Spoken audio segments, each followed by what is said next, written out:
जी बच्चों, अब हमारा नेक्स्ट टॉपिक क्या है? Comparison of acidity of phenol, alcohol and carboxylic acid.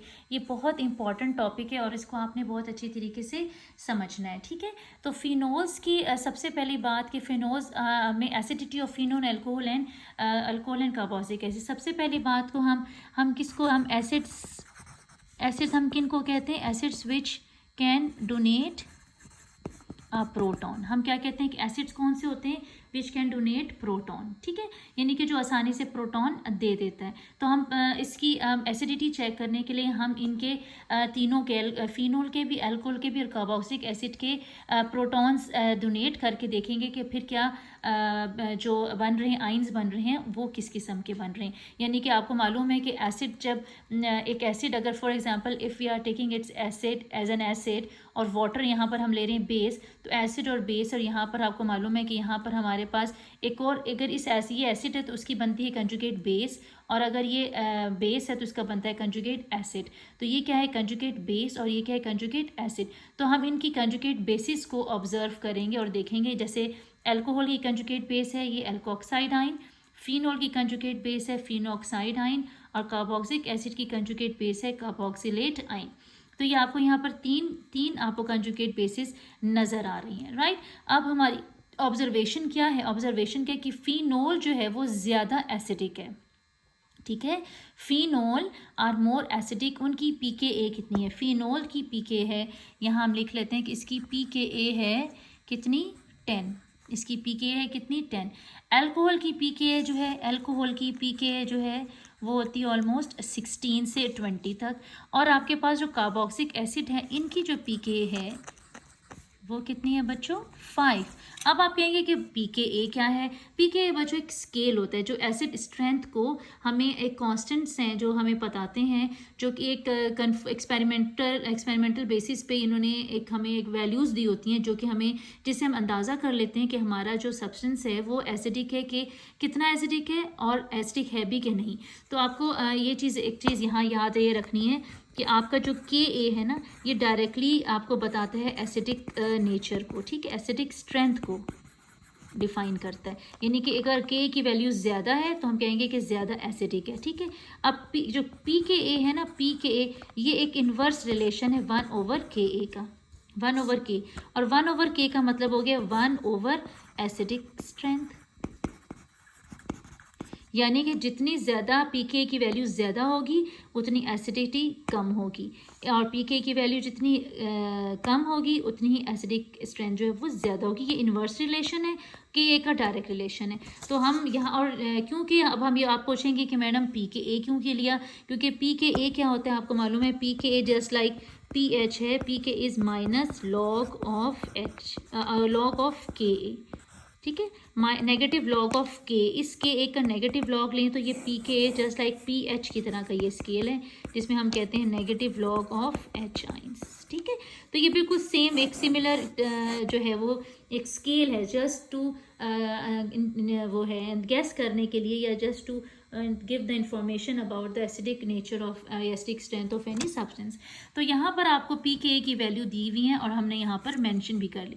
अब पी के की वैल्यूज़ को अगर हम गौर से देखें तो यहाँ पी के ये वैल्यू सबसे कम 5 है, 5, और वो किसकी? कार्बोक्सिलिक एसिड की। इसका मतलब है कि इन दोनों की निस्बत जो सबसे ज़्यादा स्ट्रॉन्ग एसिड है वो इस वक्त क्या है? Carboxylic acid.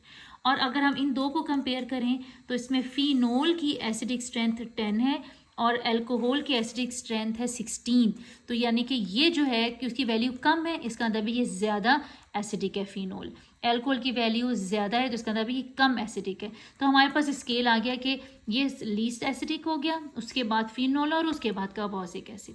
तो हमारे पास एक ऑर्डर तो बन गया, लेकिन अभी हम इसको हम जस्टिफाई कैसे करेंगे इस बात को कि ये वाकई ऑर्डर हमारा ठीक है कि नहीं? तो हम क्या चीज़ देखेंगे? हम कंजुगेट बेसिस देखेंगे, कंजुगेट बेसिस देखेंगे, क्योंकि आपको मालूम है कि जो आपकी जो कंजुगेट बेस है ना, यही आपको बताती है कि आपका एसिड स्ट्रॉन्ग है कि वीक है। क्योंकि हमने एसिड बेस रिएक्शंस में आपने पहले भी पढ़ा है कि अगर आपका एसिड वीक होता है तो उसकी कंजुगेट बेस स्ट्रॉन्ग होती है, और अगर आपका एसिड स्ट्रॉन्ग होता है उसकी कंजुगेट बेस वीक होती है, ठीक है। ये बड़ा क्लियर एक क्राइटेरिया है कि अगर आपका एसिड स्ट्रॉन्ग है तो उसकी कंजुगेट बेस वीक होगी, और अगर आपकी बेस कंजुगेट एसिड वीक है तो उसकी कंजुगेट बेस स्ट्रॉन्ग होगी। ठीक है, तो अगर हम यहाँ पर देखें, अगर आप ये पूछें, अगर आप पॉइंट क्या है कि कंजुगेट बेस स्ट्रॉन्ग और वीक का कैसे पता चलेगा कि हमारी कंजुगेट बेस स्ट्रॉन्ग है कि वीक है, तो इसके लिए फिर हमें उनके स्ट्रक्चर्स को समझना पड़ेगा ना, उनके स्ट्रक्चर्स को बगौर देखना पड़ेगा कि ये क्या है। तो हम यहाँ पर देखते हैं किनको कंजुगेट बेसिस को कंपेयर करते हैं।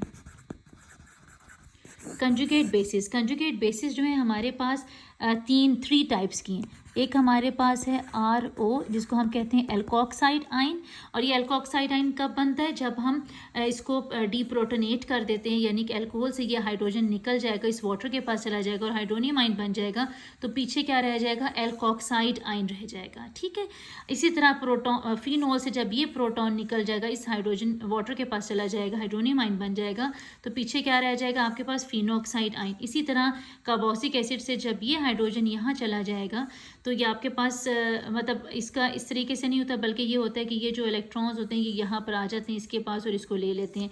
इसी तरह ये जो इलेक्ट्रॉन्स हैं ये इस तरह अटैक करेंगे और इसको ले लेंगे। ठीक है, तो ये इसने इसको ले लिया इन्होंने, और ये H निकल गया और बन गया हाइड्रोनियम आयन, और पीछे क्या रह गया आपके पास, कार्बोक्सिलेट आयन रह गया। अगर आप इसमें गौर से देखें तो यहाँ पर ऑक्सीजन के ऊपर कौन सा चार्ज आ रहा है, पार्शियल नेगेटिव चार्ज आ रहा है। ऑक्सीजन के पास इलेक्ट्रॉन पेयर्स भी आपको नज़र आ रहे हैं, बहुत ही क्लियर। तो हमारे पास कंजुगेट में सबसे पहले है हमारे पास एल्कोक्साइड आयन, दूसरा हमारे पास है फिनोक्साइड आयन,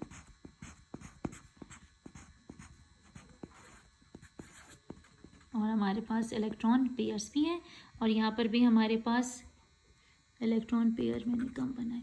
अच्छा, तीसरी बेस हमारे पास क्या है बच्चों, कार्बोक्सिलेट आयन। ठीक है, यहाँ पर भी हमारे पास 1 2 3 4 5, तो हमारे पास 3 कंजुगेट बेसिस हैं। अब हम इन 3 कंजुगेट बेसिस को in terms of their stability देखेंगे और इससे अंदाज़ा लगा लेंगे कि हमारा एसिड स्ट्रॉन्ग है कि वीक है। ठीक है, अगर हमें ये मालूम है कि अगर हमारी कंजुगेट बेस स्ट्रॉन्ग है तो हमारा एसिड जो है वो वीक है। ठीक है, हमारा एसिड वीक है, और अगर हमारी कंजुगेट बेस स्ट्रॉन्ग है तो वीक है तो हमारा एसिड स्ट्रॉन्ग है। ठीक है, अब यहाँ पर हम चेक करेंगे इनकी स्टेबिलिटी। अब स्टेबिलिटी और बेसिसिटी का आपस में क्या ताल्लुक है ये भी समझ लें कि अगर आपके पास इसके ये जो बेस हम किसको कहते हैं, जो प्रोटॉन डोनेट कर देती है, जो इलेक्ट्रॉन डोनेट कर देती है, प्रोटॉन तो एसिड देता है। बेस क्या होती है, इलेक्ट्रॉन पेयर डोनर। बेस क्या होती है बच्चों, इलेक्ट्रॉन पेयर डोनर। ये इलेक्ट्रॉन पेयर्स जो है ये डोनेट जो कर देगा स्पीशी, उसे हम कहते हैं क्या है, ये लुईस बेस है। ठीक है, यहाँ पर हमारे पास तीनों के पास इलेक्ट्रॉन पेयर्स आपको नज़र आ रहे हैं। अब जो जल्दी इलेक्ट्रॉन पेयर डोनेट कर